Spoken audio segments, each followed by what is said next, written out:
My name is Rosina. I'm a banker, I'm a biker, an event planner. I let one out. Salsa dancer. Let's go again, don't worry. Hello. Once again, my name is Salsarozie and welcome to my YouTube channel. For this episode, I have a very special guest in my studio. You can't speak about motorcycling in Ghana without mentioning his name. He's been involved in so many motorcycle activations. In fact, maybe he should change his name to Motorcycles. Then we know that he's done it all. We have Motochecker in the studio. The Motochecker, not Motochecker, the Motochecker in the studio. And I'd like him to introduce himself or how he very well wants to be known.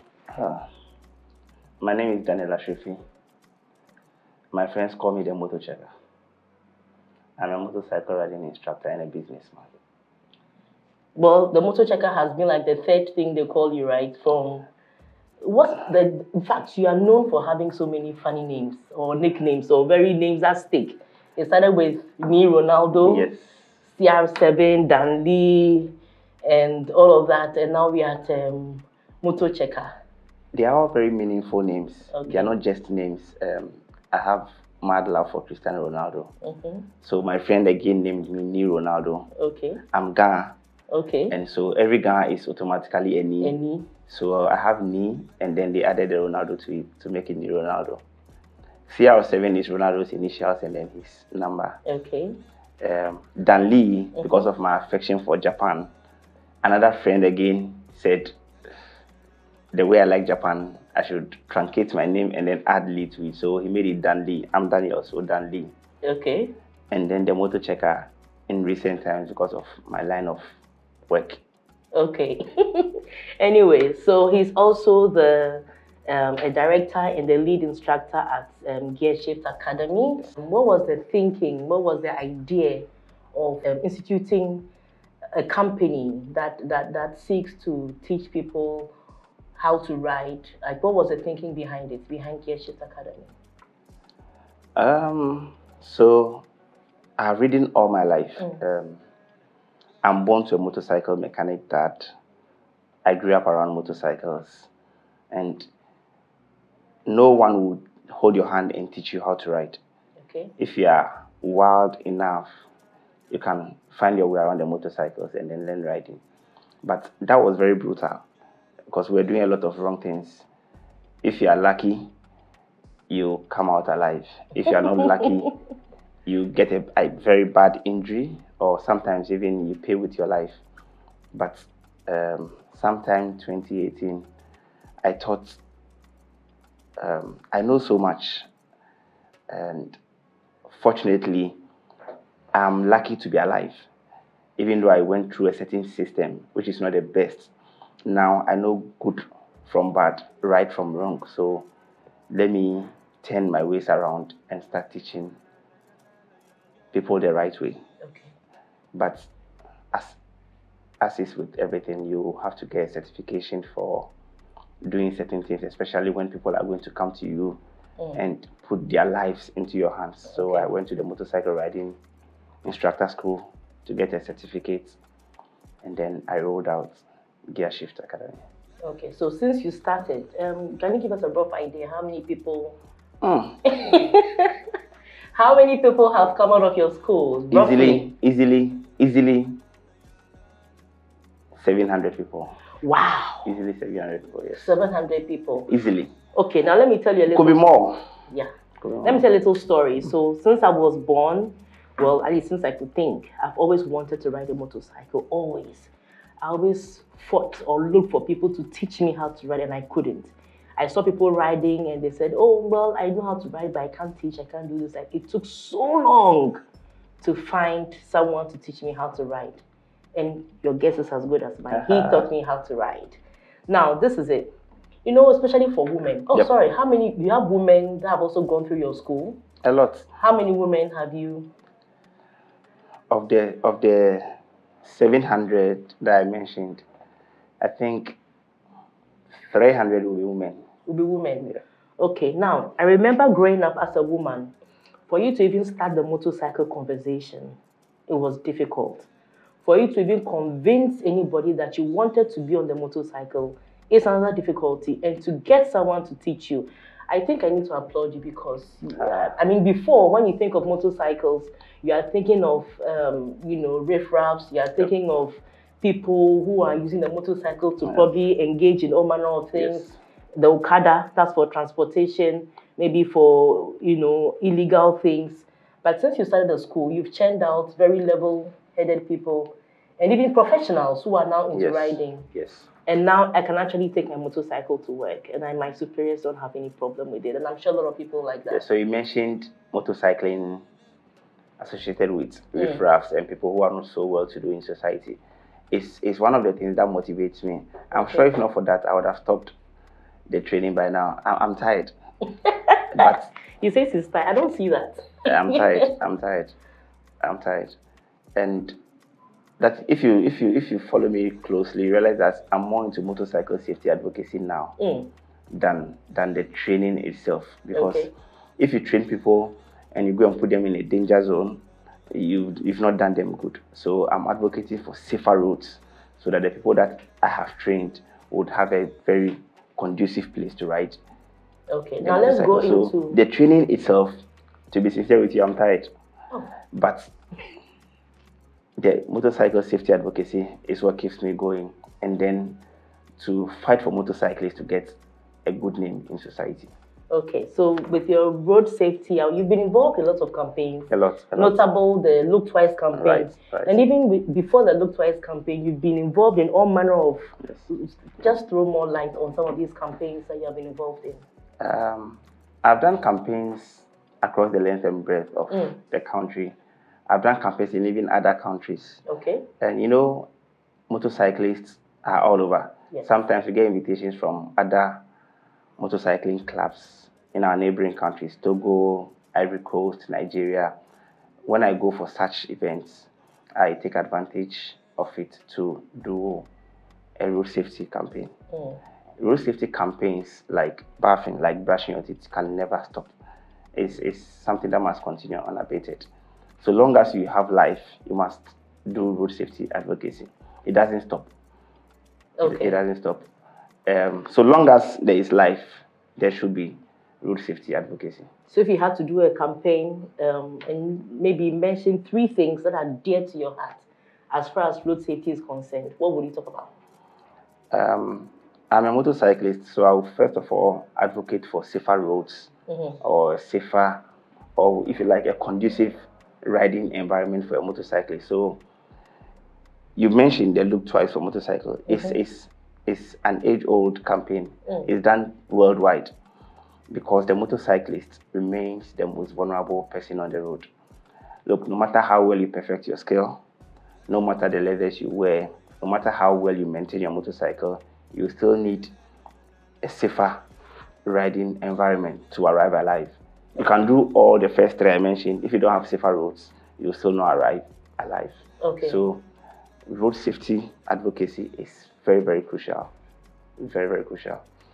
Okay, now let's come down from the seriousness and let's just keep coming down slowly. Okay. So if you were to pick a high point in your motorcycling career, what would it be? Becoming a motorcycle riding instructor. That's your high? Yeah, it's the highest anybody can get to. Okay. It's the highest anybody can get If you had to pick a low point? Falling off a motorcycle. How many times have you fallen? So, and I keep saying this, if I can't stand anymore, then I'll stop riding. If you can't perform motorcycle stunts, then I will stop riding. Okay. So I'm moved by motorcycle stunts. Okay. But it must be done correctly. It must be done in controlled environments. Okay. So there is no stuntsman who doesn't fall. I've fallen many times. Okay. Thankfully, in recent times, and you can say with experience, we know what not to do. And so the falls are drastically reduced. Yeah, but in my past, I've fallen many times. Many times. There are days that you fall like 3-4 times in a day because you're trying to perfect a particular stunt. Yes, so. My next question, I think I know the answer to that, but I have to ask. Yes. If you had to have a relationship with a bike, what kind of bike would it be? It would be a BMW. Really? Are you sure about this? Yeah, so I told you that I'm called Dan Lee. I didn't name myself Dan Lee. Okay. A friend named me Dan Lee because of my affection for Japan. So a Japanese bike would call me no matter what. But even when I get to Japan, I'll still look for the train that's been to the Yamaha factory. Okay. Yes, I believe the Yamahas stand tall amongst their Japanese peers. Yes. They give us state-of-the-art motorcycles. Their research and development team, I don't think there's any motorcycle manufacturer research and development team that can match that of Yamaha. They are super. They are great. And so a Japanese bike, and it must be a Yamaha first. What's your favorite bike? Or what's your, well, I think you've had favorite bikes throughout, but what's your favorite bike now? I have two favorite bikes. Okay. The Yamaha T7 Tenere 700 and the Yamaha XSR 700, or the Yamaha MT-07. Okay, so so they are all practically the same. Yeah, they have them, and they have basically they are about 50-60% similar. Okay. Yeah. Now let's get a bit personal. I think we're going to come down. Yeah. Okay, so if Dan Lee or the Motochecker wanted to have a good meal. I shifted from the new Ronaldo to Dan Lee to the Motochecker because of the Dan Lee sounded like a Japanese fighter. More like that. More like that. The Motochecker it narrows the thing down. It makes it easier, and you can tell a story with the Motochecker. Okay. Yes. So when next? Is there something next that you're looking forward to in the motorcycle arena? Is there a project or? I'm fighting for the motorcyclists. I want the motorcyclists to be respected. I'm fighting for safer roads. I want the motorcyclists to ride in safe riding arenas. Okay. So that's what I'm fighting for. If I have to go and get political power to get that for motorcyclists, I will do that. Okay. Yeah, so for me, the motorcyclists, being the most vulnerable person on the road, must be protected by all means. Okay. So the mask that you have, the bottle that you have next to you, there's a picture on it, and there's a trip usually organized around Ghana for a period of time. Yes. Once again, what is the essence of that whole exercise? What is it, and what is the essence of that whole exercise? So to give you a brief history, in 2020, I mentioned that the Yamaha T7 Tenere 7 is my favorite motorcycle. In 2019, I found out that Yamaha made a motorcycle. It's an old motorcycle that has been rebirthed. Okay. So if you are a true motorcycle lover, you know about the Tenere. The Tenere is as old as anybody is, but they rebirthed it with modern features. Okay. So once I saw that that bike had been redone, I promised myself that I was going to get one, and if I chanced upon one, I was going to do a nationwide tour with it alone. Okay. Yes. So finally, I think sometime in October 2020, I was able to acquire one, and so I started rolling the plan. But people around me knew I was going to do this, and they said, "Oh, let's join you to do it. Why do you want to do it alone? Let's also be part of it." I said, "Okay." So I opened it up. Something that was going to be just me now became 9 people in the end. Okay. And so in January 2021, what we call Around in 7, for short AIS, was born. Okay. 9 motorcyclists did a tour of Ghana. We went to 15 of the 16 regions in Ghana. Okay. With 3 things in mind: road safety advocacy, charity, and then sightseeing. Okay. Yes. To make any trip meaningful, you must tie it to something.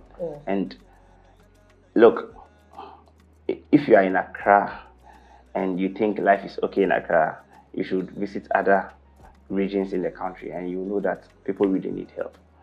So for our first edition, we sought funds from companies, because I knew going up north, going to Western North and other regions, we were going to see people who were deprived and would need help from us.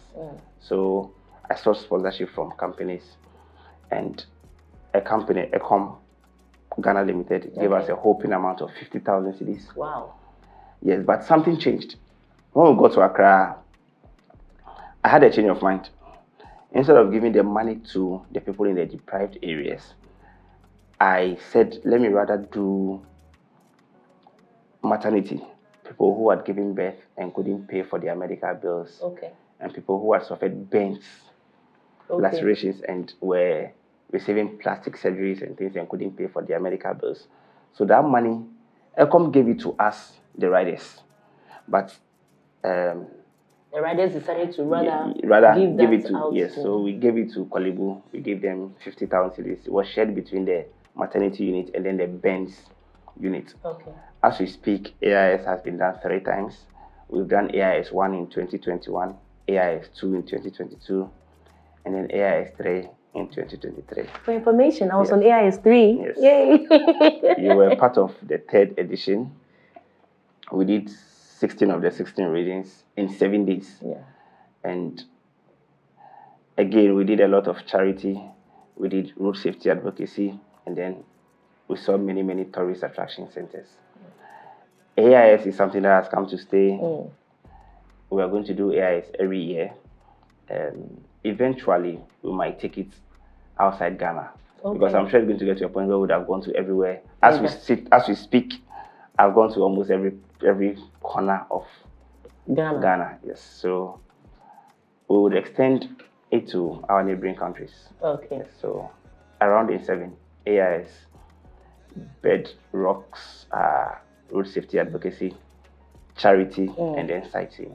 That's very laudable, the AIS, the whole thing. But let's come to you as Daniel, not the Motochecker. On a regular day, if you're not doing motorcycles, what will we find you doing? Squeezing oranges with my children, taking them to school, picking them up from school, sitting by them to play their piano, helping them wash their bicycle or their motorcycle, watching political talk shows and football-related shows. What about food? My favorite food? To be a straight battle between banku and okro, stew or soup, and fufu with light soup. What will be the deciding factor? How well the kinky is and how well the fufu is. Okay, so before I bring this one in, what keeps you up at night when it comes to motorcycling? What breaks your heart? What gives you sleepless nights when it comes to motorcycling? The most heartbreaking thing for me or for anybody is, imagine putting in a word for somebody, saying positive things about someone, and the person goes to do the very opposite of it. Okay. Yes, so imagine me advocating for motorcyclists to be respected, motorcyclists to be seen a certain way, and then the motorcyclists that you're advocating for are doing the very opposite of what you are saying. That breaks my heart. Imagine coming from a horrible place with regards to motorcycle riding. I started motorcycle riding the very wrong way. The wrongest way. Slippers, in shorts. The wrongest possible way. That's how I started riding. But over the years, I learned that it's not the best. It's not proper. There are repercussions. And then you train people to do what is right, only for them to try to return to your ways, your old ways. It's the most heartbreaking thing. Okay. So there you have it. So in a nutshell, in as much as we are advocating for road safety, there's also a responsibility to all motorcyclists. Yes, very, very important. You know, you get best. You can't ask someone to give a good account of you if you don't give a good account of yourself first. You must give a very good account of yourself before you can ask that you are seen a certain way. Okay. If you don't give a good account of yourself, nobody will give a good account of you. Okay, so giving a good account of yourself, let's bullet it like straight up. So basically, make sure that you're always geared up. Your head, your fingers, your shoulders, your spine, your body, your knees, your shoes, all those places are well protected. Make sure you obey traffic regulations. Very important. Don't run red lights. Don't think, don't, and that don't middle be, space. Don't be a nuisance on public road, because the road is not for you alone. You are sharing the road with other road users. So don't be a nuisance. When you continuously make yourself a nuisance, people will want you not out of their space, So you must do things to win public sympathy. Okay. You understand? It includes gearing up properly, riding bikes that are roadworthy, adhering to road traffic regulations, not doing things that people will say, this guy, Charlie, we don't even want to see him here. Do things that will get you sympathy. Okay. Yeah. So as to put you on the right pedestal. Okay. All right. So that has been the Motochecker. You've heard him speak about motorcycle. I'm going to ask him some very funny questions. You got to choose between one of them. Sure. Okay. So if you have the ability to understand all languages in the world, all languages, including the Japanese language, and the ability to communicate with animals, which one would you choose? Communicate with animals. Why? Imagine running into a lion and being able to tell the lion, like, Charlie, don't eat me. Don't eat me. I have to go back home to my family. Okay. Wouldn't that be magnificent? Okay. Yeah. I mean, imagine being able to tell a monkey to swing from one tree to another. Hey. Imagine. Okay, there are a lot of imaginations. Now let's move to another one. Yeah. Imagine you have the ability to look into the future. Yep. And not have anything to do with the outcome of the future. Okay. That's one angle. Okay. So I'll look into the future. You know what is ahead of you, but you can't do anything to change it. Okay. Or you can go and change something in your past without knowing what the outcome would be. Which one would you choose? This is very confusing. So I can see the future. You can see the future, but you can't do anything about it. I don't want that. Oh. I don't want that. Or you can go into the past and change something. I'll rather that. And what would you change? I'll start motorcycling right. Okay. When you're happy, would you rather sing or dance? I think in my next life, I'll be a musician. So would you sing for us? Yes. Okay, sing. Sing Bononye. Bononye. Please, is there the record label willing to sign up? Yeah, so the Motochecker? I can sing a lot of book back songs. Okay. When I was in school, secondary school, I think half of the time that I had to spend writing my notes, I was writing book back songs. So can you give us some book back session? A lot. I feel my fake plan here day to day. Keeper can't pull me neighbor sell it. In full 7 days in with a sole. Sharp. I think this would be a good time to end. There were other questions, but I think this just stops it all. So this has been the Motochecker. Motochecker also doubles as my husband, if you don't know. And he's doing a lot in the motorcycling space. He's put out a lot of, level-headed riders who are doing amazing things. And last but not the least, he's actually enshrined the idea of charity in all the motorcyclists that he trains. So you see various motorcyclists doing things for charity, and I can't wait for your next campaign. Yeah. Be it Look Twice or something else. Yeah. And then so we're there to do it. So the Motochecker. Dan, I didn't even ask if it came to vehicles. What would be your favorite car? Your dream car? Dream car. Wow. Moments of silence. I would prefer a Suzuki Jimny with a slightly bigger engine. Oh, okay. All right. So that is his dream car. That's just by the way. Once again, my name is salsarozie, and this has been my YouTube channel. It's been awesome having the Motochecker around, and I can't wait to have you next on my next episode. Thank you very much. Bye. If you do like this, don't forget to subscribe. Turn on your notification button so that you can get more of this content every week. Thank you. Or every day, whatever. Is it okay? Okay. Salsarozie.